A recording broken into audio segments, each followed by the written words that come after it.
Welcome back to Seniorship, conversations about getting the most out of later life. Today's guest is Tony Rowlands, whom I've known for a few years now, maybe 10, since he and I were in a play together, and that was a great experience. The play was in a pub theatre, cast of 20 on a tiny stage. Now, Tony is a serious actor. He was a professional actor, member of the Royal Shakespeare Company, no less, and then became a drama teacher, and a very popular one, I know. Anyway, Tony is a man who gets a lot of fun out of life, and that's pretty important, isn't it? Let's see what Tony has to say. And welcome to the Seniorship Podcast with me, Michael MacMahon. And today we're going to be talking to someone who you might have seen on this podcast before, Tony Rowlands, an old friend of mine. And he's been a guest on my podcast, and in fact a co-host on my original podcast called Don't Get Me Started. And Tony is the ideal person for the Seniorship Podcast because he is a happily retired man, and he's going to tell you all about it. And he's now in the waiting room, so I will admit him and say hello to Tony. Tony Rowlands, I see his name. Any second I'm going to see his face as well, and introduce him to you. And there he is. Yes, indeed. Tony, how are you? Very well. Lovely to see you. How are you? I am extremely well. Apart from the fact that I got the time wrong and thought that I was meeting you at 10 this morning, but in fact it was 11, and we'd agreed 11. But, you know, this is one of the things that happens when we get a bit older. The memory, which I thought I had a good memory, but it turns out I don't anymore. No, nor me. I mean, this is what we're talking about, isn't it, today? Yes, Seniorship, how to cope with all these awful things that happen to you. When the key for me, I tell you, the key is don't do things to fill up time.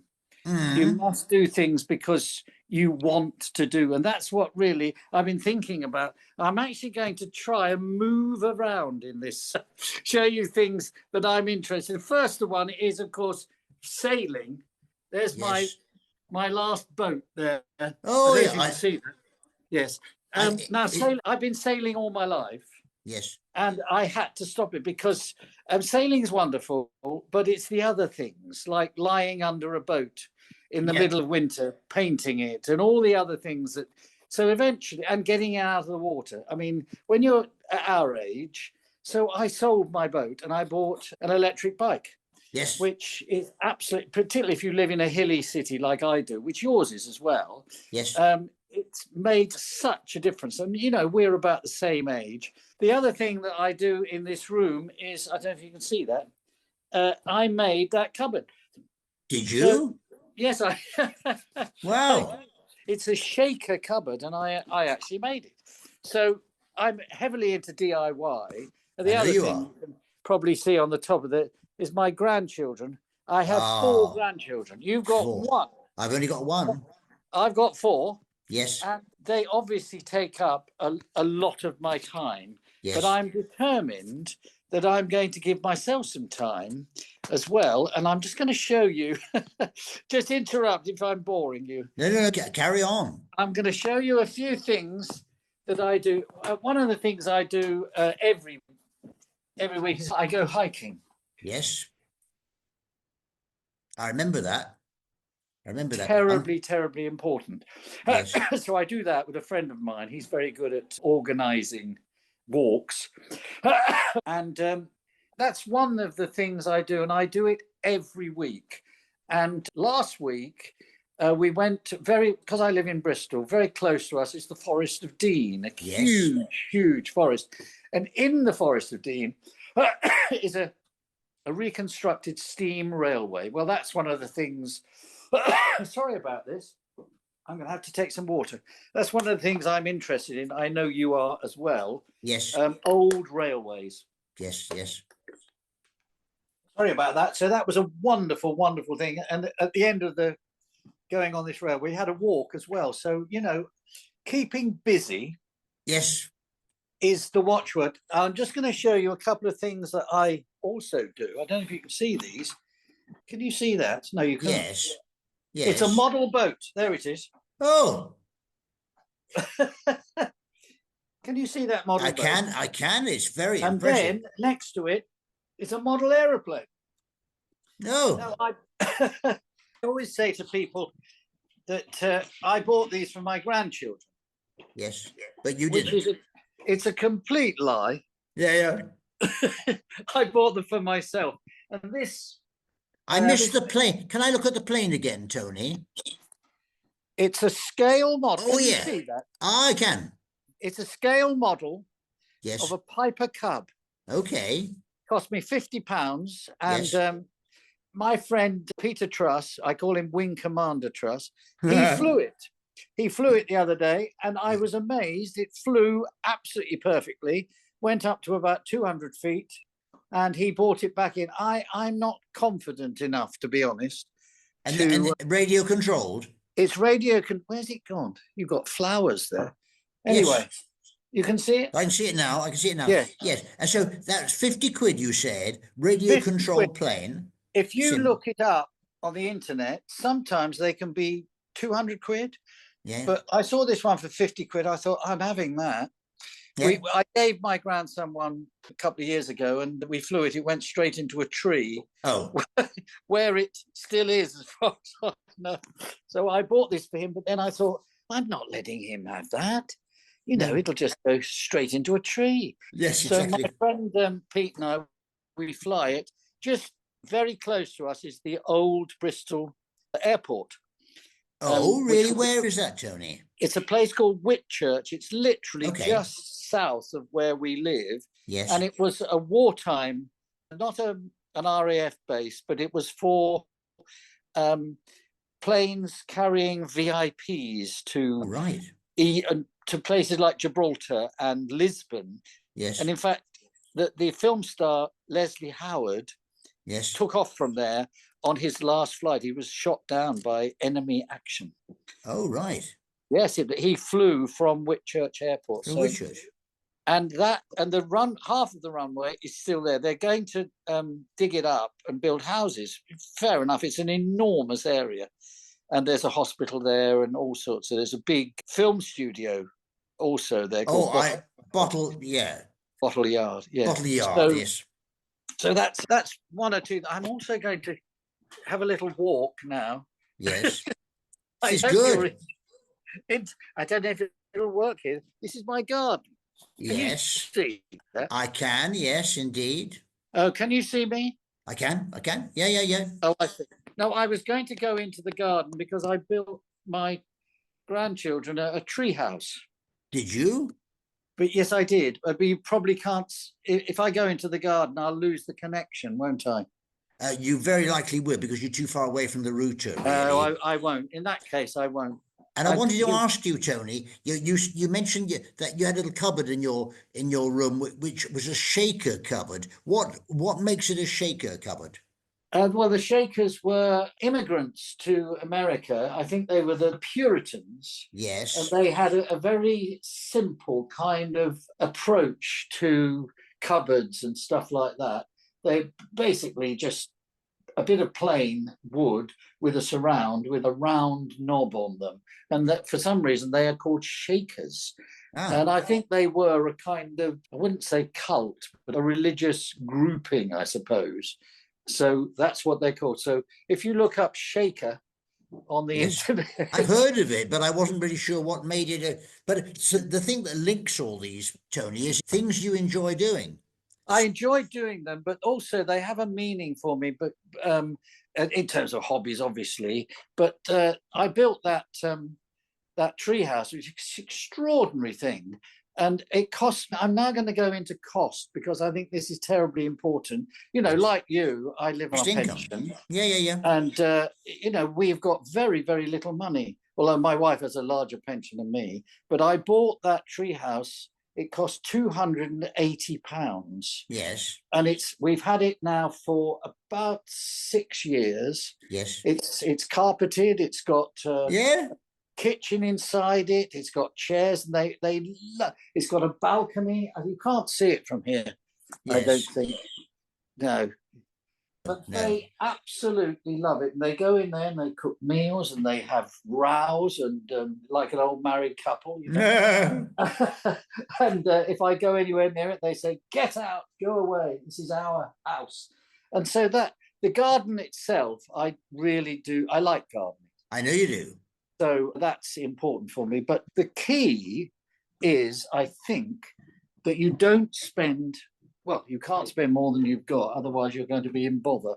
But these days, things are so expensive in terms of heating and lighting and your... now you can see me there, can't you? Yeah, I can. Yeah. Oh, yeah. So I think, you've got to decide how much is this going to cost me and is it going to ruin me? I'm very, very fortunate in being married to someone who is a past master, I think I've mentioned before, of getting holidays.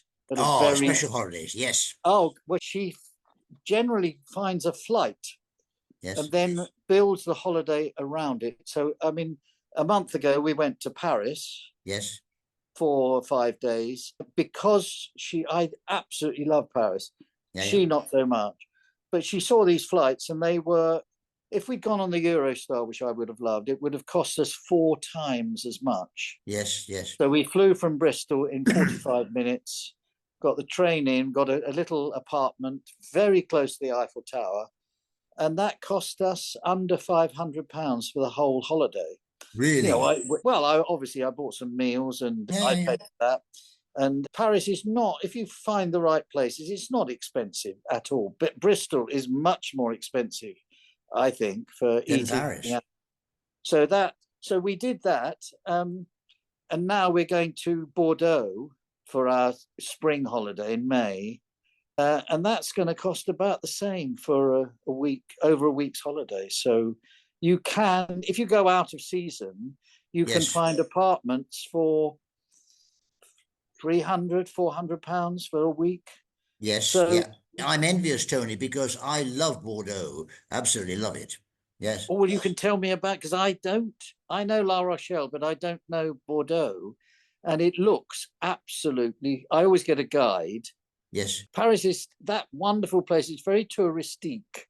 But you can find tiny little local delis and markets and restaurants, that are not going to break the bank. I mean, obviously, one of the great advantages of being old is you can go out of season like you did. Yes, exactly.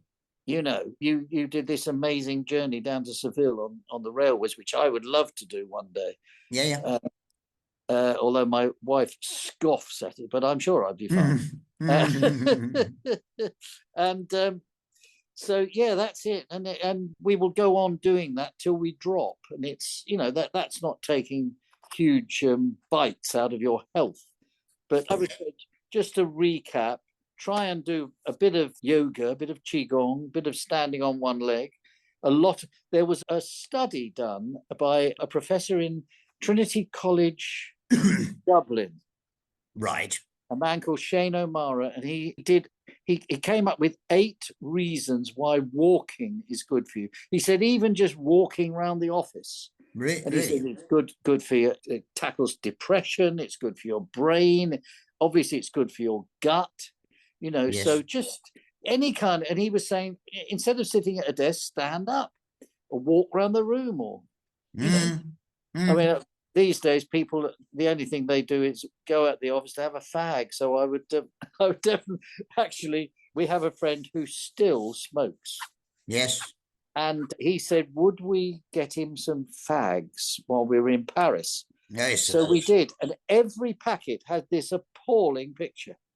Really? On the front of a leg being amputated. Or teeth. You're kidding. No, it was all, and I said, but anyway, Beth did buy these, and it saved him something like £150. Yes. Because a packet of a friend of mine, in fact, I was talking to a friend of mine, he said, he gave up cigarettes when they got to 3 shillings a packet. He said that was just too much. And I the last time I smoked, it was costing me £5 a week. But today, this friend of ours, he pays £17 a packet. What? A packet? For 20 fags. £17. Now that, how he affords it, I do not know. But unless he, how does he afford it? I don't know. And of course, it's terrible for him. And Yes. we've given it up. I'm glad you reminded me. I gave up smoking 40 odd years ago, maybe 50 years ago, and £17. Well, Tony, I know. do you know what? It was about 3 shillings. You've reminded me of something, and that is the benefits of walking. Yes, and I know you're a keen walker as well. But something somebody said to me, I took on board, and you maybe heard of these things called the blue zones, which are areas of the planet where people tend, on average, people live exceptionally long life and healthily. And really? Yes, and there are studies as to what are the factors that influence this. And what they found, actually, Tony, was that even above diet, giving up smoking, exercise, social contact was the number one. Was that in later life you lose the opportunity for social contact? That's not a good thing. So really, yeah, continuing to be sociable. And I remember you as a sociable person, and Bethan definitely is too. Oh, hugely, yes. Yeah. Much. I do value my friends, obviously, and I do like social occasions. She's at it all the time. They go and drink coffee and fall about laughing about, well, I don't know what it is. They probably laughing about me, I should think.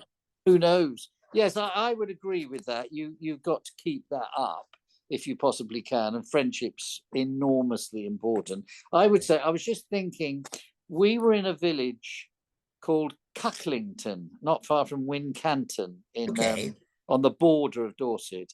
And we sat, we're not religious people. We do go into churches because they are just monumentally beautiful building. They are. And we sat outside this church and sat on a wall, and the view was of the Blackmore Vale, which is in Dorset.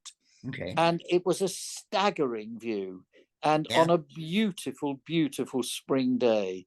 And I sat there thinking, aren't I lucky? Yes. I am so lucky. I mean, there are awful, awful things going on in the world. But and we both said that.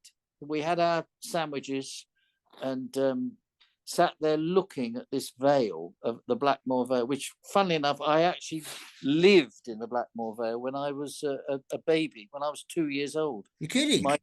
My dad was training when he came out of the army. Yes. He decided he couldn't work in an office anymore. He went into farming, didn't he? He went into farming. Well, he was trained. You had to. There was a scheme. You had to be a farm labourer. Okay. You know, he was an officer in the army, so it was a bit of a come down. But he loved it. You had to do that for 2 years. Then they got you a job, or they gave you money to start a smallholding. Yes. So that was in the Blackmore Vale, near a little town called Sturminster Newton. Oh, yes. And I can still, I mean, I'm not one of those people who's hugely nostalgic about certainly not my school days, because I thought they were ghastly. Not completely, but I like being young, but I felt the school was an intrusion into my private affairs. Interesting that you say that, and yet you became a teacher, Tony. After your career as an actor, you became a teacher. I did. Well, I got a degree. I realized I needed a degree to get a proper job because we were starting a family then. Yeah. And my wife, I never really thought of teaching. I thought it must be pretty grim. And she said, yes, but look at the holidays. You can look after the kids. And that's what, and a mate of mine said, now, come on, get on with it. So I did it and found that I absolutely loved it. But it was, I was a drama teacher. It's not like teaching English or maths, which can be pretty hard work. They just loved it. And I really loved it. And eventually I just taught A-level, which was very challenging to me and to them, and A-level media. So I'm one of those rare people who thoroughly enjoyed teaching. But no, I have to say, I went to a grammar school, And I just thought it was awful, people bashing you over the head or coming up behind you and hitting you with a book. So I was in a bugle band. That was the one thing I really loved. Yes, in fact, I got a photograph of it somewhere. We had, in those days, I don't know if you did in your school, we had a cadet force. CCF, so-called. CCF. My school didn't have it, but I know a lot of schools did. We did. The idea was that there was still conscription, national service then, and that we would then go on to be sort of the officer class, I suppose. Although most of the kids at my school were, lower middle class and working class, just bright kids. So every Friday we got dressed up as soldiers and learned how to kill people, which I thought was marvellous because I kept thinking I could use this on those bloody teachers. And we're given these proper rifles, extraordinary now. You just wouldn't be able to do it now, I don't think. And you had blank ammunition and we used to blam away at one another. And no one ever got hurt. But we also had this corps of drums, it was called. We had like a guard's uniform. Oh, yes. And we would, every Saturday, we would go to fetes and march up and down playing these bugles, and we kept winning prizes. So there was a thing called the Hornchurch Drum and Trumpet Competition. And I've got medals for, Sergeant A.J. Rowlands for bugling, which, I'm, in fact, I wonder if I can show you this picture. Did you keep it up, by the way, after school? No, my brother did. He learned the trumpet, and my brother, he ended up playing in a jazz band. Oh, right. And he did learn that through playing the bugle, and he was a very good jazz musician, my brother. Although he went on, he was a college lecturer, and he kind of gave it up. He's still he likes listening to jazz. We used to go and see him. He was rather glamorous, my brother. He had I can't remember what it was called, a something suit that everyone thought was very glamorous. A zoot suit or something. No, it wasn't a suit. No, Cavalry twill. It was Cavalry twill. Oh, God, yes, I do remember that. And he was, he had the full suit. And there he was playing. And he always had these very beautiful girlfriends. Yes. And they would come. I remember one of them came to the house and painted a mural on his bedroom wall. And I thought, how does he do it? Because I gave up Airfix kits. Yes. And when I started thinking about girls, yes, and I was hopelessly unsuccessful when it, I thought, I don't know how you do this. How do you get girls to go out with you? I think they thought you'd better stick to the Airfix kits made. So your brother, tell me about your brother. Was he older or younger? He was older. Yeah. And unfortunately, he is very old now, and he got cancer, and it absolutely floored him, poor soul. And he's still around, but it's left him feeling rather sorry for himself. Well, I've just been like you, pretty lucky when it comes to health. Well, touch wood. I mean, I'm probably going to fall apart tomorrow, but he's. I don't know. I always think, my wife said to me the other day, she said, "You're always bloody happy." And I said, well, I've got a lot to be happy about. I had a fantastic career as an actor. Then I really enjoyed being a teacher. I know you did. My God, I love being a dad, like you have. And you love being a granddad. Yesterday we were on Western Supermare Beach. Yes. It's one because the two of them were in Greece on holiday. They came back last night.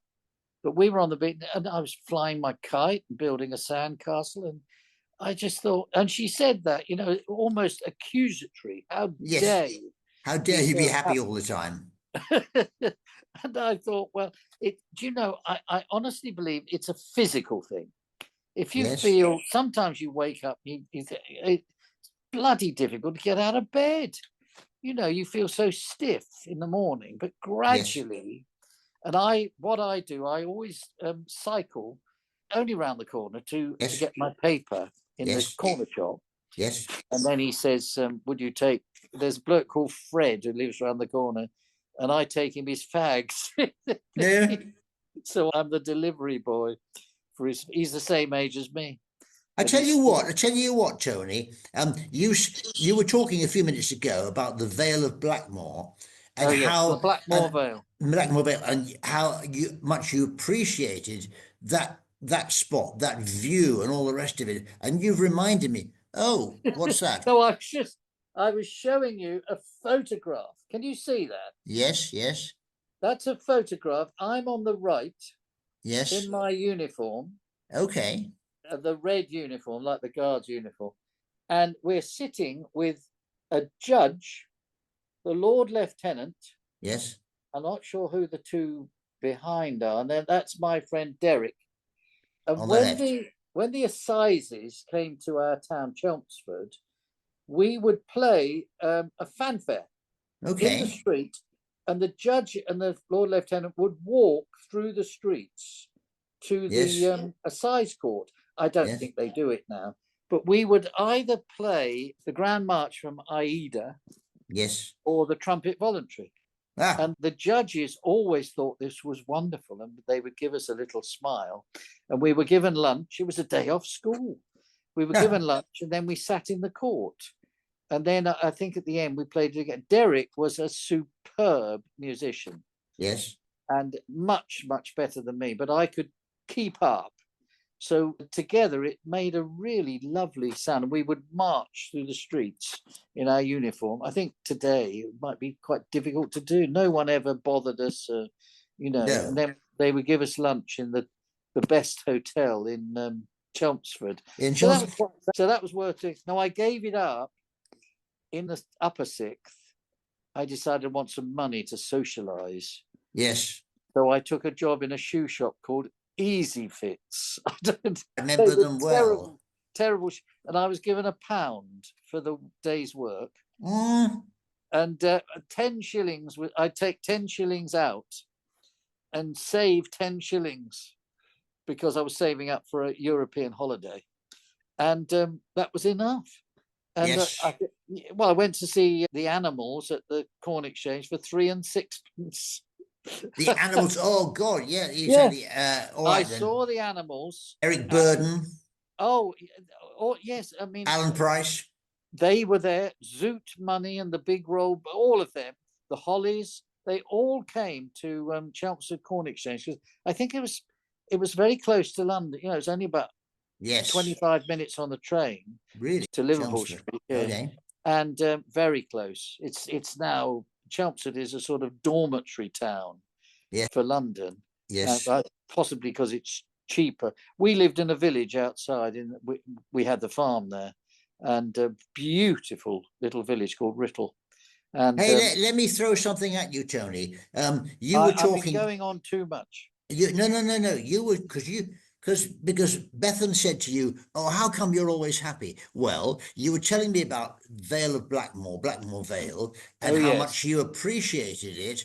I think there's something about appreciating what you've got. Now, I just started rereading a Bill Bryson book, and it's called The Road to Little Dribbling, which is, do you remember his famous book, Notes from a Small Island? Yes, which I have read. Yes, and the Road to Little Dribbling is kind of a follow-up. And he, despite the fact that his second visit to the UK starts really badly with a terrible bus journey along the south coast, grotty sort of areas, and not following the sea at all, it says, nonetheless, he then, one day later, is on near Beachy Head, the Seven Sisters, as they're called. And he enthuses big time about the beauty of Britain and how wonderful it is that despite what we complain about, litter and, urbanization and all the rest of it, it's still a beautiful country.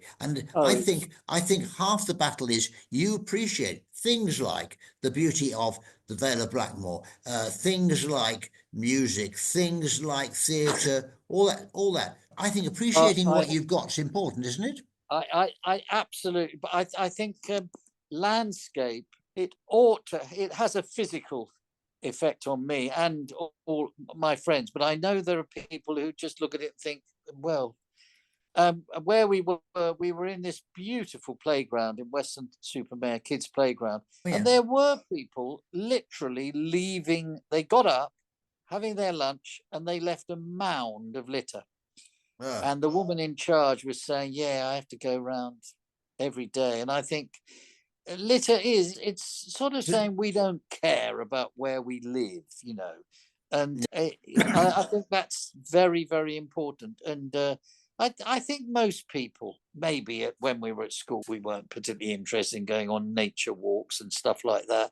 But sitting there overlooking the Blackmore, and it could be anywhere, walking through a wood in spring, particularly, Yes. it's so uplifting. It's like, I imagine, people go to church and sing a hymn and feel, although listening to a male voice choir in Wales, like you used to sing with, singing Calon Lan, I think it's just the most magical thing. Words absolutely have the same feeling, you can't but listen to Dylan Thomas on the Milk Wood and be uplifted. In fact, there's a guy called Giles Brandreth. I remember.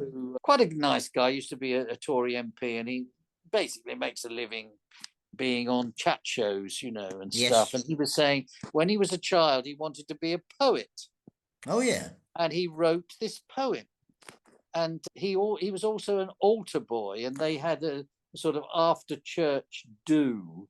And someone said, oh, why don't you recite your poem? So he did. He recited it, and everyone gave a very polite clap. And then this rather tall man came over to him and said, well done, young man. That was a very nice poem, and I hope you write some more. And it was T.S. Eliot. No, really? Yes, he was someone who went to that church. It's probably quite a posh church in London somewhere, because Giles Bandrith came from quite a posh background.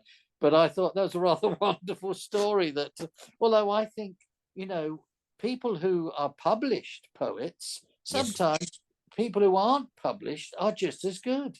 I think I would encourage, my grandkids all are encouraged to write by their parents, just to write a poem or a little. My daughter used to write novels as a child.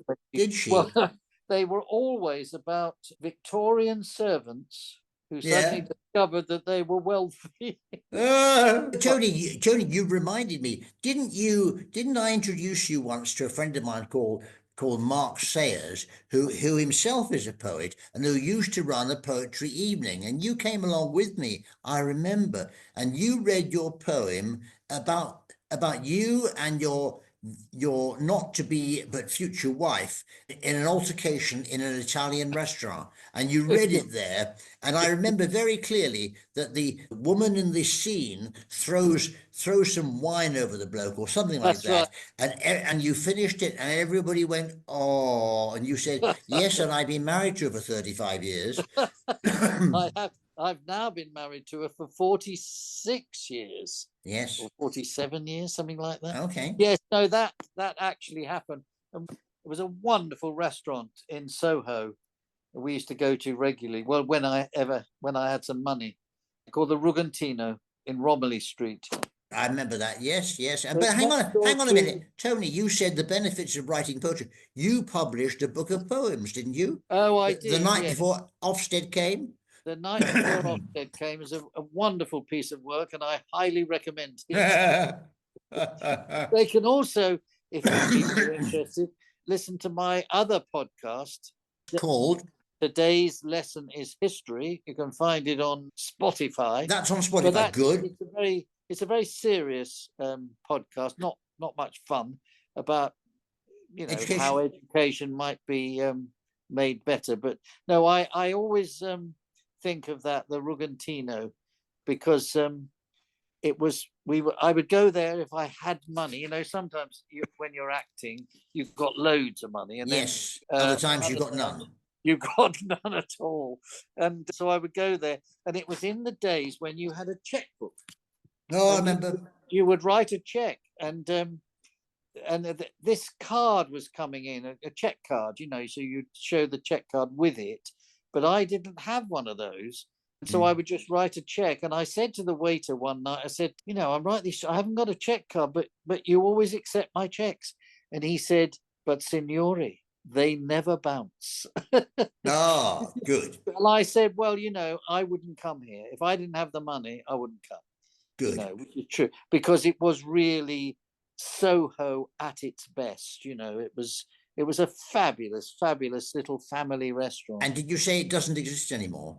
No, it's not there, and Kettner's Sadly. is still there, which is a very, very posh. Oh, Kettner's is very smart. Very smart restaurant. Couldn't afford to go in there now. Although you can find restaurants in, I don't know if you remember, there was a restaurant called Jimmy's.